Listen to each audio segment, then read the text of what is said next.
Welcome to Learning English from People. Meryl Streep, the queen of 1,000 faces. In the world of movies, some actors are stars, but only a few become legends. Meryl Streep is a legend. For more than 50 years, she has amazed audiences by becoming so many different people on screen. She can be funny, serious, strong, or sad. She can be a hero or a villain.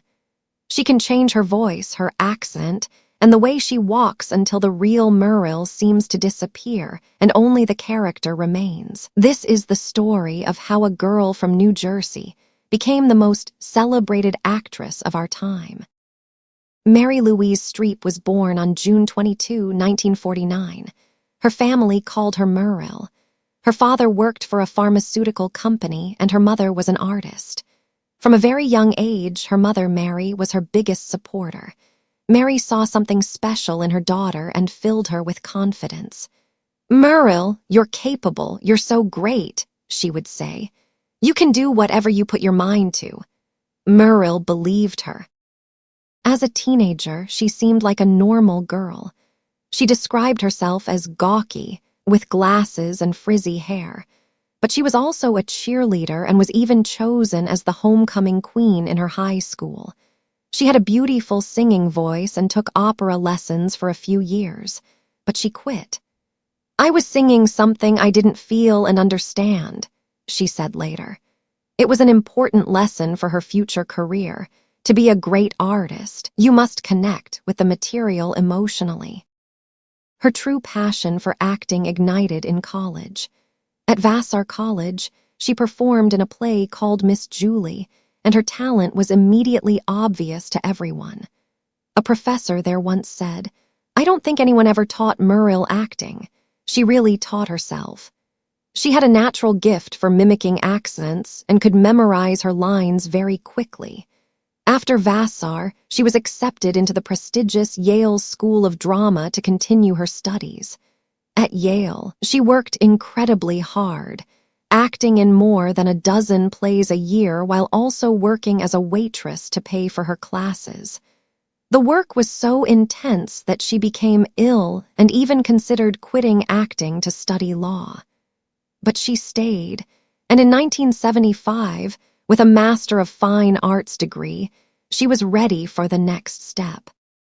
Meryl moved to New York City, the heart of American theater. She found success almost immediately. In her very first year, she acted in 5 plays and won an award for her work. It was during this exciting time that she met John Cazale, another talented actor known for his role as Fredo in The Godfather. They fell deeply in love and began to build a life together. Although she loved the stage, Meryl was not sure about acting in movies. An early audition for the film King Kong was a terrible experience. The famous director, Dino De Laurentiis, looked at her and said to his son in Italian, "This is so ugly.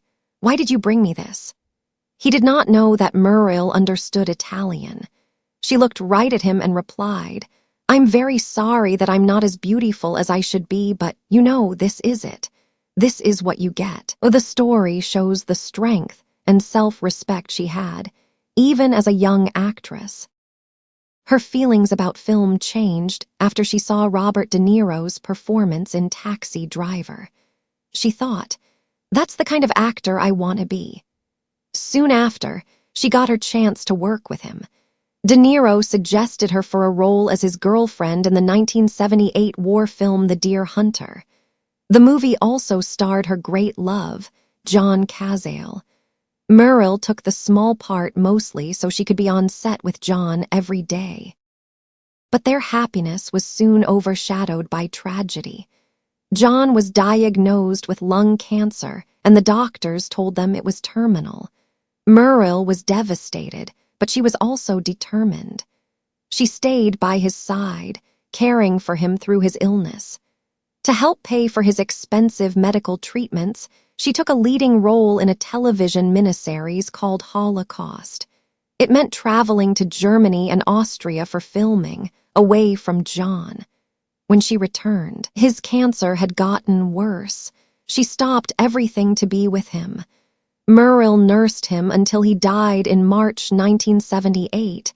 She was completely heartbroken. "The pain is always there," she said years later.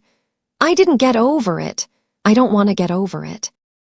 To escape her grief, Meryl poured all her energy into her work. Her next film was Kramer vs. Kramer, starring opposite Dustin Hoffman. The movie told the story of a painful divorce and a mother who leaves her husband and young son. When Meryl first read the script, she felt the woman was portrayed as too evil and unrealistic. She believed that real women in that situation were more complex. She fought for her character. She argued with the director and with Dustin Hoffman, insisting that the character needed to be more human and understandable. In the end, they listened to her, and she even wrote her own dialogue for two of the most important scenes. Her performance was powerful and deeply moving. It earned Meryl her first Academy Award, also known as an Oscar, which is the highest honor for an actor. At the awards show, in her excitement after winning, she accidentally left the golden statue in the ladies' room. Kramer vs. Kramer was a huge success, and along with The Deer Hunter, it made Meryl Streep a major new star in Hollywood. The 1980s was the decade that Meryl Streep became a true superstar. She was on the cover of magazines, which called her a star for the 80s. She became famous for her incredible versatility.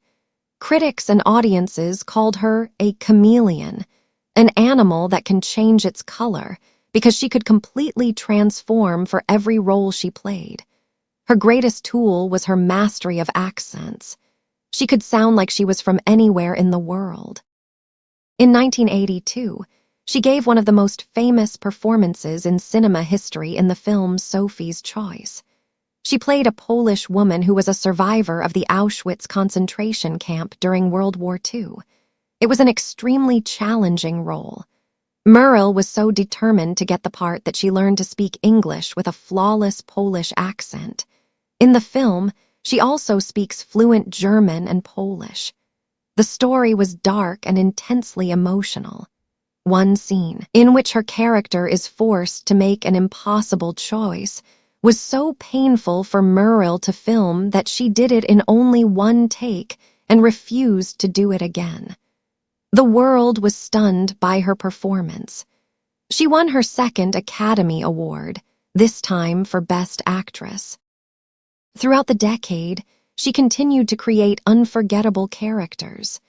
She was a brave activist in Silkwood. She was a romantic Danish writer living in Africa in the movie Out of Africa, opposite Robert Redford. The director of that film, Sidney Pollack, at first worried that she wasn't sexy enough for the role. Meryl proved him, and everyone, wrong. Out of Africa was a global success and won the Oscar for Best Picture, solidifying her place as one of Hollywood's greatest leading ladies. By the end of the decade, Meryl faced new challenges. Some critics began to say her acting was too perfect, too technical. They felt they could see the hard work and the technique, which they thought made her performances less emotional. At the same time, as an actress in her 40s, she found it was harder to find interesting roles. In those days, Hollywood was focused on making movies for and about young men. Meryl was not afraid to speak about this problem publicly. She became an advocate for stronger, more complex roles for women. So she decided to try something completely different: comedy. She starred in films like She-Devil and the special effects-filled movie Death Becomes Her. While these films were not as critically acclaimed as her dramas, they showed audiences a new, funnier side of her talent and proved once again that she could do anything. Her most celebrated role of the 1990s was in The Bridges of Madison County, directed by and co-starring Clint Eastwood. She played Francesca, an Italian-American farm wife who has a brief, life-changing love affair with a photographer. Her performance was warm, passionate, and heartbreaking. The film was a huge success and proved that a middle-aged actress could be a powerful and romantic lead. If the 1980s made her a star, the 2000s confirmed her status as the undisputed queen of Hollywood. In 2006, she gave another iconic performance in The Devil Wears Prada. She played Miranda Priestley, the powerful, brilliant, and terrifying editor of a top fashion magazine. With her calm, quiet voice and icy stare, she created a character that was both hilarious and scary. The film was a massive international hit, and a new generation of moviegoers fell in love with Meryl Streep. Just 2 years later, she surprised everyone again. She starred in Mamma Mia, a joyful movie musical based on the songs of the Swedish pop group ABBA. People who only knew her from serious dramas were delighted to see her singing and dancing on a beautiful Greek island, wearing overalls and having the time of her life. The movie was one of the biggest hits of her entire career. It showed her incredible range and her willingness to take risks and have fun. In 2011, she took on what many considered her most difficult role yet, portraying Margaret Thatcher, the controversial and powerful former Prime Minister of Great Britain, in The Iron Lady. Meryl studied Thatcher for months, perfecting her unique voice and the way she moved. She didn't just imitate Thatcher, she seemed to become her. The performance was so extraordinary that even critics who disliked the film praised her work. For this incredible transformation, Meryl Streep won her 3rd Academy Award. Today, Meryl Streep is more than an actress. She is an institution. She holds the record for the most Academy Award nominations of any actor in history. But her legacy is not just about awards. She has used her powerful voice to speak up for issues she cares about, especially women's rights in the film industry and around the world. She helped start the Time's Up movement to combat harassment and inequality. For all her fame, she has always protected her private life. 6 months after John Cazale's death, she married a sculptor, Don Gummer. They raised 4 children, a son and 3 daughters, mostly away from the glamour of Hollywood. They remained married for over 4 decades. The story of Meryl Streep is a story of immense talent, but it is also a story of intelligence, courage, and incredible hard work. She has never stopped learning, never stopped challenging herself, and never stopped fighting for the characters she plays and the principles she believes in. From the young girl whose mother told her she could do anything, she grew into a woman who did everything, becoming a master of her craft and an inspiration to millions. She has played queens and prime ministers, mothers and monsters, but perhaps her greatest role has been simply being Meryl Streep, a true artist and a remarkable woman.